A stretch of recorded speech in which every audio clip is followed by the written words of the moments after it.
Sikubingelele mbukeli sikwamukele ezindabeni zesiZulu zehora lesikhombisa kusihla la ku SABC 1 Mzansi Fosho. Igama lami noXolo Mamtshali bokwamwali ihlaba ngale mhlophe qwa. Sibonga kakhulu ke mbukeli kusuhlanganyele kanye nathi namhlanje kusihlwa. Ake sibheke ihamba phambili kusihlwa nje. I'm confident about some of the measures that we've put in place that they will in fact hold and we will have a smooth exam period. Ungqongqoshe wemfundo isisekelo uSivuye Gwahube ubehambele isikole saseSoshanguve enyakatho yePitoli namhlanje njengoba ziqale ngokusemthethweni ivivinyo zokuphela zonyaka zikamatikuletsheni kuzwelonke. If you compare that speech to the speech that he gave at the ANC rally just days prior to that, it is in essence the exact same speech. IDA isichithiwe isicelo sayo esimayelana nenkulumo kaMengameli wezwe uCyril Ramaphosa ayethulela isizwe ngaphambi kokhetho likazwelonke ngoNhlaba.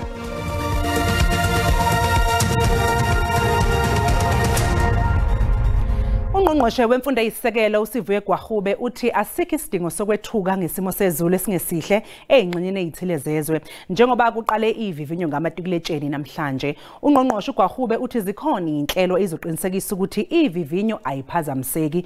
Usho lokhu ngesikhathi ehambele isikole iSoshanguve East Secondary ukuyohlola ukuthi ngabe izinto ihamba ngononi na yini njengoba beqala ivivinyo. Njengoba kuqala izivivinyo zikamatikuletsheni namhlanje, ungqongqoshe uGwahube uthembise othisha kanye nabafundi ukuthi umnyango unezinhlelo zokubhekana nesimo sezulu esingesihle kulandela isixwayiso sabakwa South African Weather Services kwezinye izingxenye zezwe. A lot of planning goes towards which exam centers are used for when, where is the nearest storage center, how long does it take for transportation of the papers from the storage center to the exam venue. And so we would only make that decision, only really under extreme circumstances. Omunye wabafundi abenza kahle kakhulu eSoshanguve East Secondary uthembisa ukushaya into ecokeme kanjalo nozakwabo. In between sessions have helped, cross-nighting, SIP sessions, yes, I think I've prepared enough. I'm scared right now. I mean, this is the last time I will be writing. So yeah, I'm very scared. Lesikole sazuza amaphesenti angaphezudlwana ka-87 kanti sihlela ukwenza izibukwayo nakulonyaka. We saw that our learners have challenges, especially in the communities that they find themselves in. Some of them are neighbors of pubs or there will be some parties, so we've arranged camps for them. uGwahube unxuse bonke ababambe iqhaza ukuthi bavikele isithunzi nobuqotho bezivivinyo waphinde wanxusa abazali ukuthi beseke abafundi. Ivivinyo zokugcina ikamatikuletsheni ziqale ngaphandle kwehibe esifundazweni iKwaZulu-Natal yize bekunesexwayiso esiqhamuke kwabakwa South African Weather Services semvule namandla. Options that have happened, and we know that because of the plan that we have formulated, we have engaging with all stakeholders. Kuthiwa kubanga khona zihibe kuqala ukubhalwa kwezivivinyo zokuphela konyaka u2024 yize bekunezimvula ezina ngamandla kulesifundazwe njengoba sekubeqedile iphepha labo lokuqala abafundi besikole iSolemamba Secondary esisempumbulu eningizimu yeTheku bebejabule. Lesikole sathola ngaphezulu ka90% ngonyaka odlule. Iphepha belilula njengoba nje neweda injena bengacabanga ukuthi ngizokwazi ukubhala kahle since nginethe nasekuseni bekubenzima kakhulu lesingibhala. Ndibilula ngawusho ukuthi ngisebenze kanzima ukuze ngifela ngikhona ngiyathemba ukuthi ngizothola distinction nawo wonke ama-papers ayo including nawo i-mathematics, agricultural science, history etc. Umnyango wemfundo uthi amaphepha alandwe ngesikhathi. Sesilindileke manje ukuthi intambama bebuyise ama-answer booklets siphinde futhi sibike ukuthi i-exam e-KZN iqale kahle noma ngabe izulu alilihle. Ukubambisana kwethu neminyango eyahlukahlukene kahulumeni lo baka disaster kwaCocta namaphoyisa bengikhuluma nomphathi wamaphoyisa nje umhlahla mkhwana zekuseni enginesiqinisekiso ukuthi wonke kumngomumo ukuthi makukhona nje kwisigameko ezama ukuphazamisa ukubhala kweingane bayakwazi ukungenelela. Khona manjalo ejozini enyakatho nesifundazwe KwaZulu-Natal abafundi baphazamiseka ngoJuni ngenkathi kuhlasela ishingishane kule ndawo. Isikole iMthambalala High School yalimalelwa amagumbi okufundisa amaningi. Iphepha lokugcina kulindeleke ukuthi libhalwe emavikini ayisithupha azayo zingu-28 kuNovemba. Londi Khatebe, SABC News, eMpumalanga. Kusenjalo umnyango wezemfundo eEastern Cape uthi usuku lokuqala lwezivivinyo zikamatikuletsheni luhambe kahle kakhulu futhi azikho izihibe ezibikiwe. Umnyango uthi unesiqiniseko ukuthi izinga lokuphumelela kwabafundi lizokwenyuka uma liqhathaniswa nelanyakenye. If anybody is picking up disruption of rains or learners can't write, they must inform us. Undunankulu wase Free State uthi bekubalulekile ukuthi agqugquzele abafundi baka grade 12 ngosuku lokuqala lwezivivinyo. Mine was just to come and tell and really encourage them even to live what their families are going through. Ngokunjalo naseNkube Secondary School kubikwe ukuthi kuhambe kahle kakhulu ukubhala kwanamhlanje. Abafundi abangaphezulu kwama300 bebehlanganyela kulesikole befunda isikhathi esilinganiselwa emasontweni amabili edlule. It's been a long since we have waiting for this and we are now ready to start writing our exams. Umnyango wezemfundo eNorthern Cape unxusa amalungu omphakathi ukuba angaphazamisi nakancane ukubhala. Kusenjalo eMpumalanga kuqiniswe ezokuphepha uqinisekisa ukuthi alikho iphepha eliputshuka ngaphambi kokuthi kuqale ukubhala ngokusemthethweni. Khumbula ukuthi inkunzi sematholeni leli kusasa lethu helethu leli kusasa lethu we can do this singakhona ukuyenza lento le si ready. Ayikho futhi nenkomo yobuthongo kona sivukile sise Forsyth Camp esisize kakhulu ukuba sikwazi sifinyelele la sikhona sivuka sifunda ukuze sikwazi ukuba siphumelele. Izivivinyo zizophothulwa mhla zinga-28 kwezokuthwasa.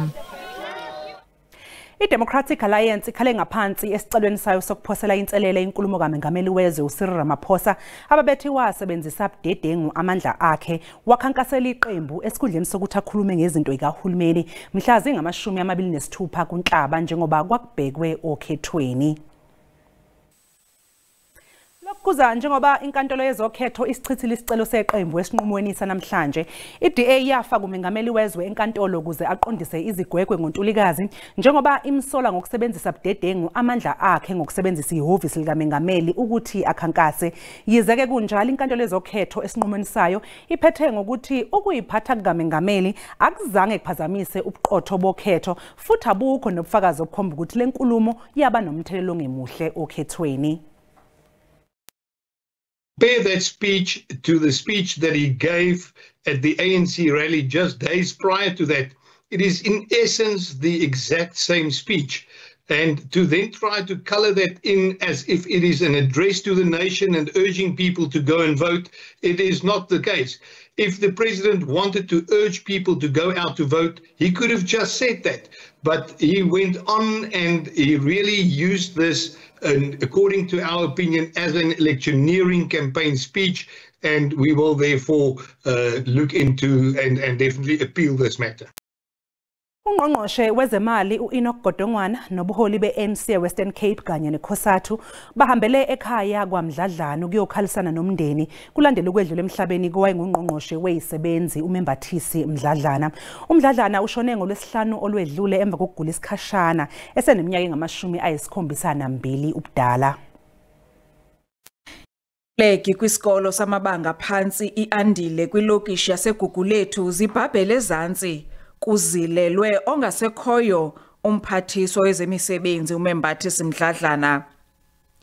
Wayeyinqununu kwesi sikolo kususela ngo-1982 ukuya ngo-1994 ngexesha eza kuba lilungu lepalamente. Ngazo zonke ke indlela wayiqinisekisa into ukuthi otitshala baseziklasini bayafundisa. Otitshala bafika early esikolweni.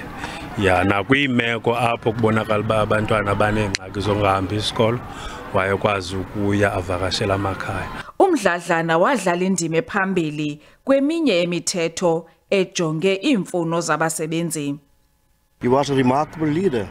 That's why I was deployed by COSATU, released by COSATU, to serve in the government, and he was one of the first Labour minister. Sizamkhumbula ngoba ngoyena muntu besifundisa idiscipline nothetha inyaniso.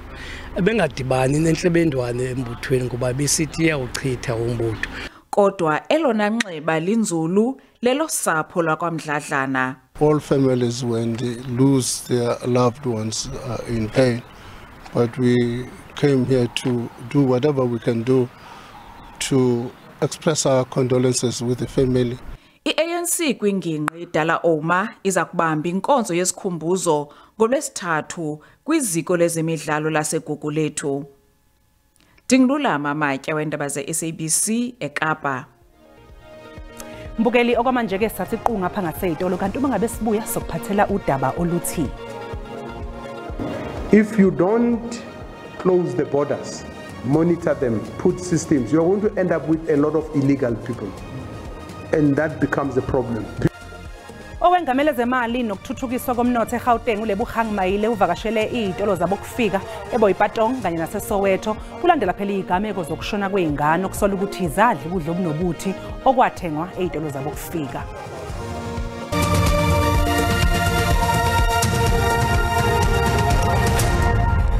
Siphinde sikubingelele mbukeli sikwamukele uma ngabe usanda kungena odabeni oluphambili besibike ukuthi ziqale ngokusemthethweni namhlanje ivivinyo zokuphela konyaka zikamatikuletsheni kuzwelonke. Khumbula ke mbukeli ukuthi lezi indaba zikhona ku YouTube na ku SABC Plus ungena nje kuze uyicinge ngamagama athi SABC Izindaba na kanjani ke uzoyithola.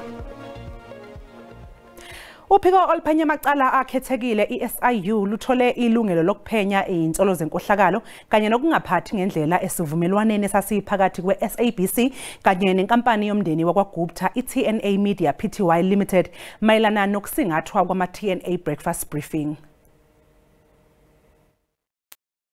206 authorizes the SIU to investigate serious maladministration in connection with the affairs of the SABC in respect of the TNA briefings hosted and broadcasted by the SABC, as well as serious maladministration in connection with the affairs of ESCOM, Transnet, Petro SA, South African Airways, and the Department of Human Settlement. The state institution in the department allegedly funded some of the TNA breakfast show. The investigation will focus on whether the agreement between the SABC and TNA was concluded in a manner that is not fair, competitive, transparent, equitable, or cost-effective, or in violation of applicable legislation guidelines or instruction note from the National Treasury.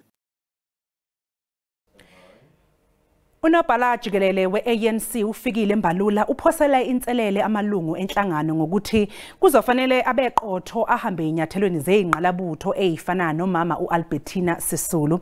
I-ANC namalungu omndeni wakwaSisulu bahambele elibeni likamama uAlbertina ukuyobeka imbali ethuneni lakhe njengophawu lokumkhumbula nokumhlonipha ukuhlonipha nje nomlando wakhe njengoba namhlanje phela mbukeli bekuwusuku ke azalwa ngalo ngonyaka u1918. Umbalula uqhakambise ukuthi kokunye kwezindlela zokuhlonipha umama Albertina ukuvuselelwa kabusha kwe-ANC nokubuyisa obuqotho kumalungu enhlangano. Kumanje iqembu linamalungu alo abalelwe 19 amagama awachaphazeleka embikweni wekhomishana kaZondo eyayiphenya ngokuqhwagwa kwamandla ombuso yidlanzana. Nekomiti langaphakathi lezobuqotho lisabhekene nodaba lukaNgqongqoshe wezobulungiswa uThembisa Melane okunezinsolo zokuthi uyathinteka ngandlela thile ekubhubhudlweni kwemali yebhangi iVBS. I need to clarify the point that the Integrity Commission is functioning and working. So anyone who's facing whatever challenges they are facing, they present themselves. The Integrity Commission then present those reports to the National Executive Committee for decision making. Abomndeni bathi kuningi okusengafundwa emlandweni kamama uAlbertina Sisulu. One of the most important lessons I'll quickly talk about is just a lesson of mercy, is forgive those who have done wrong to you and you shall seek the peace that you long for so much. I-ANC yenze isibophezelo sokuzivuselela kabusha njengokunye kwemizamo yokukhumbula nokuhlonipha umlando owashiwa ngumama uAlbertina Sisulu. I-IFP ithi isinqumo sayo sokuba ingxenye yohulumeni wobumbano kwaba isinyathelo esihle kakhulu. Leli qembu lithi izinsuku eziyikhulu zokuqala ze-GNU zibe impumelelo ekuletheni ithemba kanye nozinzo kuhulumeni. I-IFP ithi iculisekile ngendlela uhulumeni wobumbano osebenza ngayo. Leli qembu linongqongqoshe ababili kuhulumeni kazwelonke kanye namaphini ongqongqoshe amabili. Umengameli we-IFP umnumzane uVelenkosini Hlabisa wethule umsebenzi osekwenziwe amalungu eqembu asesikhundleni kuhulumeni kulezi insuku eziyikhulu ezidlule. Iqembu le-IFP lenelisekile ngokubambisana esikubona kukhona nokuhloniphana phakathi kwamaqembu akhanda uhulumeni wobambiswano ezingeni likazwelonke. I-IFP iphinde ihole uhulumeni wesifundazwe KwaZulu-Natal. Undunankulu wesifundazwe umnumzane uThami Ntuli uthi ikhabhinethi lesifundazwe liyavumelana ngokuthi kumele kube nendlela eqondile yokuhlola umsebenzi walabo ababekwe esikhundleni. Accountability is all about being able to prove that the work that you have been tasked to do, you are able to do it. Then if ever there could be other things which are not done accordingly, either by leaders or members of the Executive Council or even by the management, we are having systems in government. Iqembu liphinde laphakamisa ukuthi kumele ilungiswe ngokusheshsha inkinga yabo kufika abakuleli ngokungemthetho. Izindabeni esiphathelene ke neqembu, umholi walo umnumzane uHlabisa uthe njengamanje baqala umsebenzi wokulungiselela ingqungquthela yeqembu ekulindeleke ukuthi isingathwe maphakathi nonyaka ozayo. NginguSimphiwe Makhanya kwezindaba ze-SABC ngiseThekwini. Owengamele ezokuthuthukiswa komnotho kanye nezemali esifundazweni iGauteng uLebuhang Mayile uthi ukungaqiniswa kwemingcele yakulelizwe kuza nomthelela wokuthi kugcine kugcwala abantu abakulelizwe ngokungemthetho. Umayile nezinye izikhulu zomnyango bavakashele eBoypaitong kanye naseSoweto beyelumana indlebe nomphakathi ngezithinta amabhizinisi asemalokishini. Owengamele ezokuthuthukiswa komnotho eGauteng uLebuhang Mayile uthi uma ngabe ingavalwa imingcele yakulelizwe kuzogcina kugcula abantu abaningi la eNingizimu Afrika abanye babo bangene ngokungemthetho. If you don't close the borders, monitor them, put systems, you're going to end up with a lot of illegal people. And that becomes a problem because the issue is not whether people from other countries can come to South Africa or not. No, that's not the issue. Nobhekele ukuthuthukiswa komnotho eGoli uPaulile ngesigameko esaqubuka la kwatholana khona phezulu abantu bokufika kanye nabantu bala eNingizimu Afrika. Ngiyacabanga ukuthi ayikho i-tuck shop ekhona la elokishini noma isiphaza shop esikhona la elokishini esingawetha 2 million.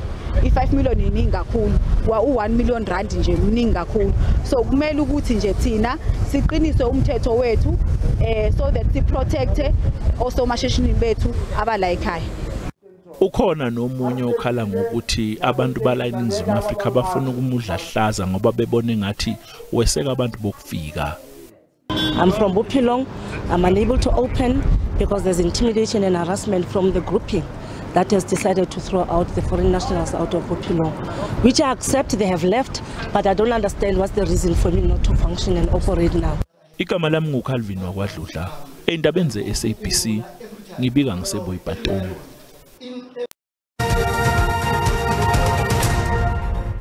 Kwenza kwentokozo mbukeli ukuthi siphinde sihlangane njengoba sesisho sithi asikho isidingo sokukhuluma ngamathuba njengoba sisho sithi ke siyaqhubeka imvula phansi lapha Eastern Cape yongena KwaZulu-Natal eFreystata kanjalo naseMpumalanga uyongena lapha eNorth West eGauteng singazilindela mangabe sesiyolala ngoba lezi imvula selapha eNorth West abamakhulu ke futhi amathuba mawungena ke eningizimu mancane mawungena engxenyeni esentshonalanga hlabele phambili sisho sithi abeka lamathuba amakhulu ogunelo lapha Eastern Cape uyongena ke kuso sonke isifundazwe esilapha KwaZulu-Natal abemakhulu ngokuphakathi lapha eMpumalanga ungena kwalese Freystata nakwezinye indawo ezilapha Eastern Cape liyongibonela sentshonalanga iSouth African Weather Service iyaqhubeka iyasikhipha isixwayiso silapha kusigaba sesithupha semvula ezinganamandla ezingathanda ukuba nekhukhula kusuka lapha eBhaya Lambathu uyongena ke ikakhulukazi lapha ko-East London uyongena lapha koThekwini nakoMthunzini kanti isigaba sesine esemvula ephelezela ukuduma esingasilindela maphakathi neKwaZulu Natal uyongena ikakhulukazi kolaseFreyistata uyongena phansi lapha eStern Cape kube isigaba sesine semvula ezinamandla futhi ke ebusuku namhlanje mawungena ikakhulukazi ke eningizimu lapha eStern Cape siyobheka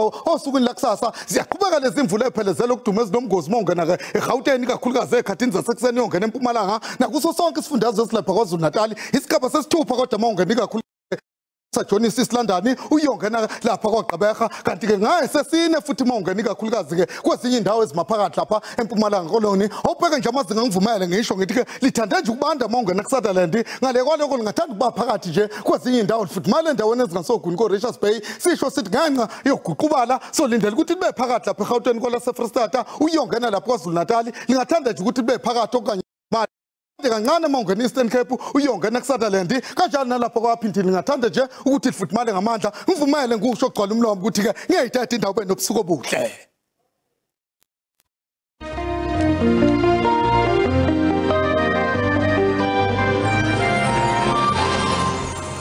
Sibonge kumfoka Msimanga mbukeli sesiyiphetha lapho ke siguqisa lapha besiphathele zona namhlanje kusihlo kodwa kusasa bazobe bekhona ke ozwa kwethu ngolwimi lwesiXhosa nibe nje nobusuku obuhle nisawe kahle.